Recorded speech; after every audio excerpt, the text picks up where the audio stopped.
Em 2012, esse nome começou a surgir na sociedade angolana. A AngoSat 1 será na altura o maior projeto já feito pelo governo diretamente da comunicação. Vamos contextualizar a situação.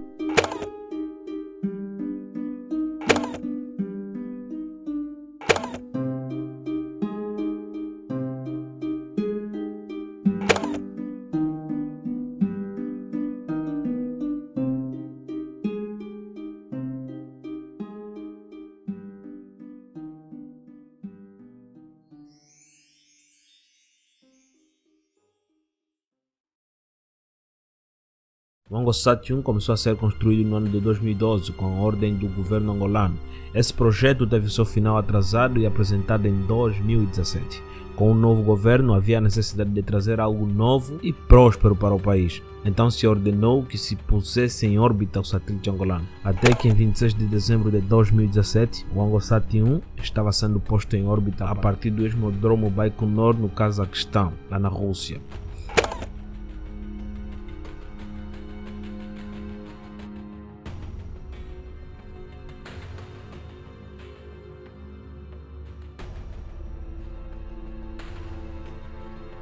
Horas depois, a péssima notícia que muitos angolanos já previam era dada.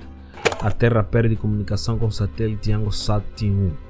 Depois de algumas horas do lançamento, promessas de reatar as comunicações foram feitas pelo ministro das Comunicações. 4 meses depois, Angola confirma que sim, o AngoSat 1 havia se perdido no espaço, trazendo falha nas comunicações. Na mesma altura que se falava disso, em abril de 2018, também se ouvia já na construção do segundo satélite. Nas redes sociais não se falava de outra coisa. Foi um golpe para os angolanos, afinal o AngoSat 1 tornaria Angola no 7º país africano a ter um satélite próprio de comunicação em órbita. Da lista fazem parte apenas Argélia, África do Sul, Egito, Marrocos e Nigéria, também Tunísia. Contudo, a pergunta é, quanto custou o AngoSat 1 para os cofres angolanos? Ou seja, quanto custou o AngoSat 1 nos bolsos dos angolanos? Construído e lançado com custo total de 320 milhões de dólares para um tempo de vida útil de 15 anos, o AngoSat 1 surgia como uma oportunidade para a expansão dos serviços de comunicação via satélite, acesso à internet, rádio, telefonia e transmissão televisiva. O mesmo conseguiria cobrir 1/3 do globo terrestre. As coisas não eram tão simples assim. O AngoSat 1 foi desenvolvido com base em 3 acordos.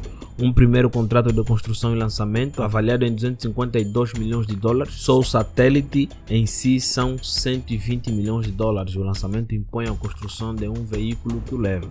O outro contrato de 50 milhões de dólares, inclusive o centro de comunicação do satélite da Funda, e um terceiro de 25 milhões de dólares, que permitiu alugar a posição orbital, onde o dispositivo estaria durante 18 anos.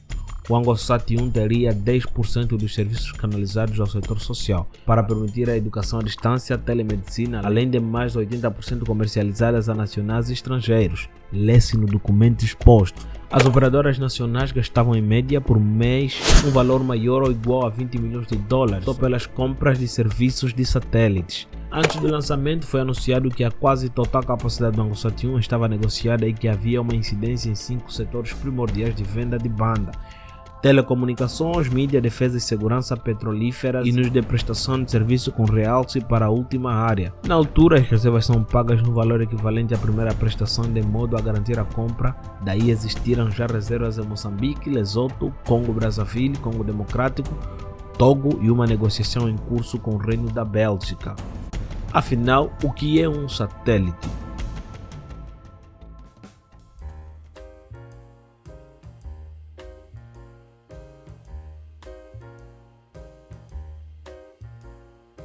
Bom, a pergunta é muito simples. Um satélite é definido como um corpo físico que gira em torno de um grande objeto no espaço, podendo ser natural, como a Lua, por exemplo, ou artificial, que são os enviados pelo homem ao espaço. Existem satélites com diversas funções, como meteorologia, militar, pesquisa, navegação e de comunicação. Então, como funciona a comunicação via satélite, na verdade? De forma geral, a comunicação via satélite é responsável pela distribuição de informação, dado, voz e vídeo para todo mundo via ondas eletromagnéticas, ou seja, nós estamos expostos dia e noite a ondas eletromagnéticas. Todo o processo de comunicação envolve sempre um emissor, um receptor e um canal por onde a mensagem é enviada. No sistema de comunicação satélite não é diferente. O satélite atua como um canal de comunicação entre um dispositivo transmissor e outro receptor. As informações, que são os dados, voz e vídeo, são transmitidos via as ondas eletromagnéticas de um dispositivo ao outro, podendo a comunicação ser unidirecional ou bidirecional. Dito isso, podemos voltar ao nosso problema com maior atenção ao ANGOSAT 2.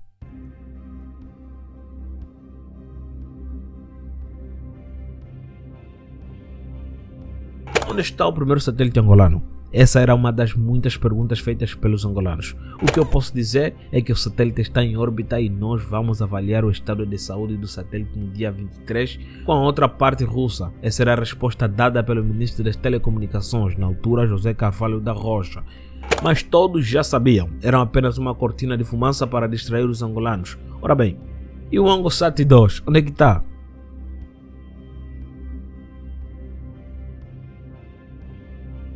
Naquele mesmo mês, o ministro das Telecomunicações garantiu que um segundo satélite estava a ser construído já para a reposição do primeiro. Como será construído o ANGOSAT 2? A custo zero? Interroga-se Cláudio Fortunato. Esta era a pergunta de muitos angolanos. O ANGOSAT 2 é um satélite de comunicações angolano que iria operar na órbita geoestacionária na época. O responsável pela construção do satélite, a IRSS Reshetnev. Este satélite será composto de 2 módulos, a plataforma Expressa 1000 e a carga útil, cuja construção é responsabilidade da Airbus Defence and Space.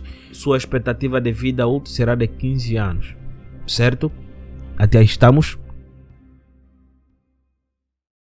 José Carvalho da Rocha, na altura, revelou que o contrato assinado com a Rússia assegurava o satélite e previa que, diante de situações anomalias, deveria ser construído um novo satélite, que seria uma substituição do inoperante dentro dos requisitos contratuais do satélite angolano ANGOSAT 1, sem custo para as partes angolanas.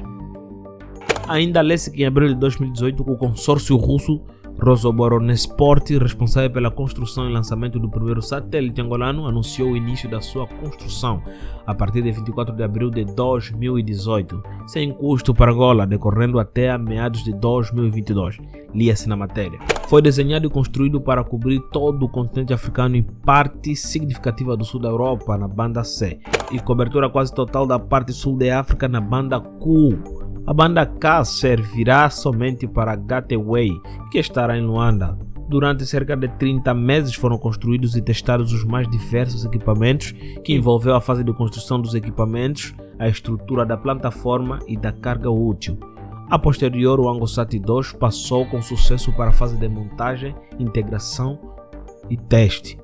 Foi lançado com sucesso no dia 22 de outubro de 2022, no Cosmodromo de Baikonur, no Cazaquistão, às 20 horas locais, que foram 16 horas em Angola, e possivelmente já se encontra em órbita na posição 23E. Atualmente, todos os testes foram concluídos com sucesso e verificados todos os parâmetros telecomunicativos do ANGOSAT 2. A pergunta que não quer calar é a seguinte: por onde anda o ANGOSAT 2, já que foi bem sucedido o seu lançamento?